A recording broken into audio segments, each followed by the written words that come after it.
হরি হরি, রাধে রাধে, জয় গোপাল সোনা, জয় তিরুপতি দি, জয় ঠাকুর, জয় মা, জয় স্বামীজি, জয় শিব শম্ভ, জয় মা সরস্বতী, জয় গুরুদেব।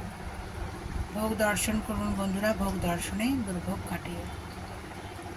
রুটি একটুখানি মুখে দিয়েছি বলে, মানে গোবিন্দের মুখে দিয়েছি বলে এখানটা একটুখানি ছিঁড়ে নিয়েছি।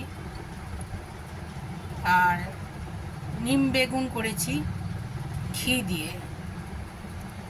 আর আছে শাক ভাজা,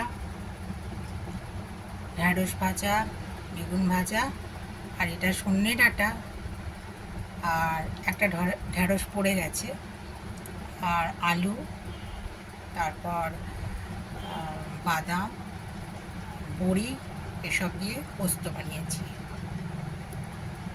একটু ঝোল ঝোল রেখেছি, পোস্ত একটু ঝোল ঝোল ভালোই লাগে। গোবিন্দের যা ইচ্ছে হয় করিয়ে নেয়, জানেন তো, গোবিন্দ খুব ভালো, এত সুন্দরভাবে করিয়ে নেয়, মানে যেটা বলে বোঝাতে পারবো না। শরীর হয়তো খারাপ লাগছে, কিন্তু আবার সেটাকে ঠিক করে দেন এবং দেখবেন নিজে থেকে হয়ে যাচ্ছে। এটা একটা খুব সুন্দর একটা অনুভূতি আর কি। ভালো থাকবেন বন্ধুরা।